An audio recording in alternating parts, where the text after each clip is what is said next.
The U.S. just came out of 47th out of 47 long-term democracies for a democratic scale. The University of Harvard and the University of Sydney, Australia, rated the countries in the world, and we essentially ended up last. There are so many instances where it seems like unfairness has occurred. And actually, there's a tremendous amount of energy in Bernie supporters. He has been gathering huge crowds, and he's been winning the primaries. In every other country of the world, this is an accepted fact. The exit polls are a reliable indicator of the integrity of the elections. You have the Sanders vote and the Sanders unadjusted exit poll vote. 11 of the 26 are so statistically outside the margin of error that under our State Department's protocol, we would be investigating them as fraudulent and wouldn't recognize the result. There's been fraud in every one except Oklahoma. Oklahoma is the only one where state officials do it instead of private contractors. The shift is all going in one way, which indicates someone's cheating. The public is not being told that the votes are being flipped. The unadjusted exit polls showed Bernie Sanders is ahead now in delegates. The exit poll results are being suppressed. He's doing the right thing to win. He's doing his job. It's our job to motivate the authorities and to do the litigation that needs to be done to stop the fraud. Bob and I have been in state and federal court over this problem since 2004. It was obvious to any critical observer that the 2004 presidential election was stolen in Ohio.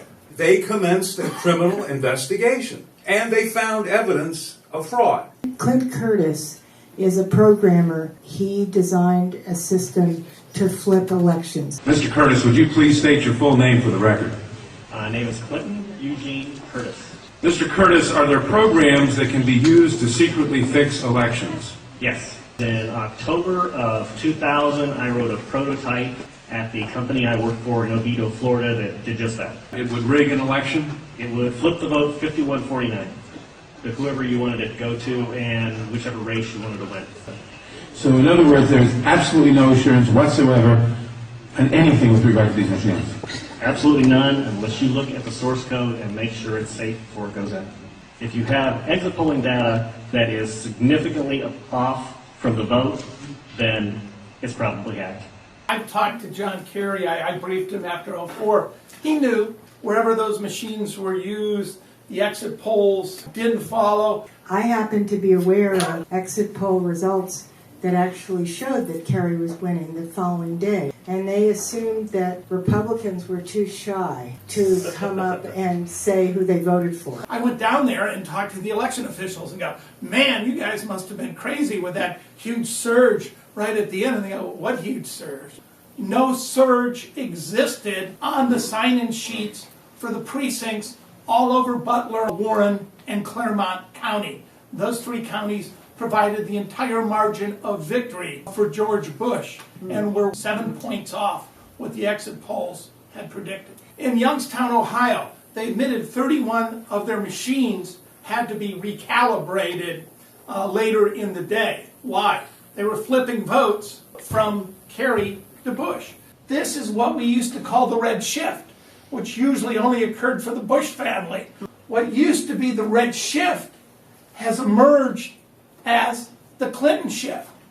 So they know what's going on. The broader question is who's doing it. We know who benefits from it, Hillary Clinton. She's not the one who's doing this. It's being done by people who do this professionally. Paul Manafort, he's an American who was involved with the stealing of the Ukraine presidential election in 2004. Paul Manafort is the top campaign manager for Trump. Hillary Clinton has been used for the purpose of scuttling Bernie Sanders' campaign. Hillary is actually easier for Trump to beat. This is a map. The title is Roadmap to Karl Rove's Empire of Election Fraud. Karl Rove is in a position to learn the techniques used to overthrow governments, to corrupt elections overseas. Dealing with issues around elections can be dangerous business. 45-year-old Michael Connell died Friday night after his plane crashed into this vacant house near Union Township in Stark County. Mike Connell could have disclosed information that has been absolutely detrimental to the Bush administration, in particular Karl Rove. In 2004, in Ohio, Mike Connell built the Secretary of State, J. Kenneth Blackwell's election night reporting system. And the kingpin is a computer with a person sitting at it. I thought was probably sitting somewhere in the middle on the high-speed line. Instead of this happening, this happens. And this operator is sitting here at a company called Smart Tech Solutions. It was designed into the Secretary of State's office that they could switch the control from their computer talking to the counties to have a Smart Tech do it. So he was subpoenaed for a deposition in this election fraud case. Mike Connell began to fight the subpoena. We received an anonymous tip that Rove had threatened Mike Connell. During one of the breaks, I had the opportunity to talk to him. I warned him not to fly his plane. Mike Connell was on his way to Ohio for his company's annual Christmas party. Mike Connell never made it to that Christmas party. Stephen Spoonamore had said to me, Cliff, you realize the people we're dealing with whack people. Mike Connell's plane had been sabotaged. He had been instructed to take the fall. He would have admitted, yes, I'm responsible for Smart Tech having that role, and he denied it. And by denying his role in putting it there, he was putting the finger on Karl Rove and Ken Blackwell. And that's why he was assassinated. No other society would allow private companies to secretly count the vote. Between the 2004 and 2008 election in Ohio, 1.25 million voters were stripped in that state. Why in a computer era, why would you deregister anyone from the voting rolls? What happened in 2004 during the election, we actually knew it was machines all along. And the software is actually designed for fraud. So you can have every precinct right when you check it, but the county total is actually wrong. The GEM software, General Election Management Software, Which we use in Marin. it's weighted and can count votes in fractions, which makes it really easy to say when it hits 100, give Bernie 9/10, give Hillary 110. Already there are major concerns that the electronic voting machines here, as well as an electronic software patch that's been placed on voting machines in the northern part of the state, could cause all kinds of problems. They installed software patches that will affect 4 million registered voters. All election systems, hardware and software, it has to be tested and certified by the state before being put into use. By deeming this new software experimental, Secretary of State Husted was able to have the software installed without any review, inspection, or certification by anyone. One of the most surprising revelations is how closely Governor Mitt Romney is connected to the machines being used right here in Hamilton County. Hamilton County, which went to Obama in 2008 and Bush in 2004, is believed that it could be the one that decides the winner of Ohio. And Ohio, more than any other state, will likely decide the presidency. The researchers concluded that virtually every ballot, vote, election result, and audit log is forgeable and otherwise manipulatable by an attacker with even brief access. Why on earth would they approve an experimental patch? You're allowed one experimental patch in one precinct. They were going to put it in 44 counties. They got it on 30 counties before a Republican member of the Secretary of State's office blew the whistle. The Ohio vote in 2012 was saved by people in the Bay Area, essentially watched our computers in Columbus, Ohio, and we found that the computers went down. Lawyers, people with cameras, tweeters running in and asking officials, why is the computer down? Because usually the computer goes down before it comes back up with funny numbers. The only way to catch the fraud is by doing an audit. And we had one of the top experts from the National Security Agency as our expert witness. We put the spotlight on it. And in the courtroom on Election Day, the judge said, if there's a problem, we'll talk about who pays for the audit.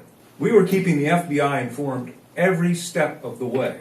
And election night, the FBI was in the Secretary of State's office. Karl Rove is on Fox News. They call the election in Ohio for Obama, and Karl Rove says, wait a minute, all the votes aren't in yet.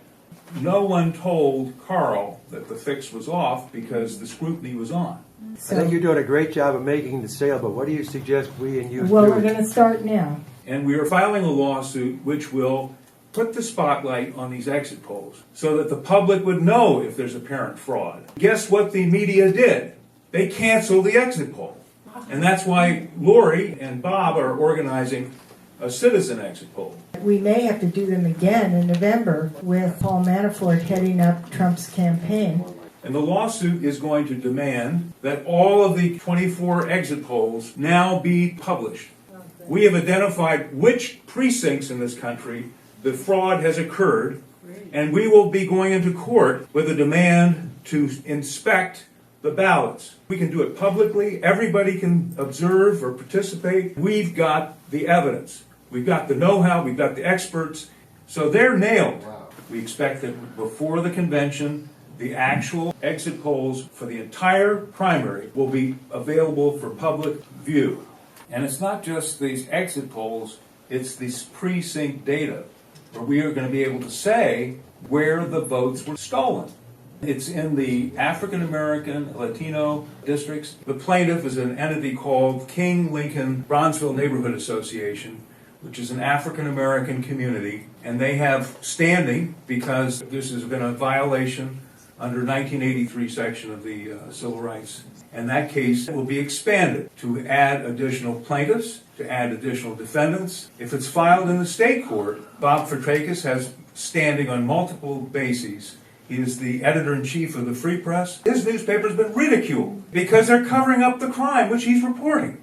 And we're going to argue that for the public, for them to be denied the knowledge of all this criminal activity that's been going on in every election up to this time is outrageous. We are suing the media. They are covering up evidence of criminal activity. It's a crime. If we're suing the media, then why is the media then going to tell us that they're being sued? We're only suing 6 of them. You know, the 4 networks, the Associated Press, and CNN. The elections are rigged. The evidence is clear. Everybody's going to see it, and the game is over.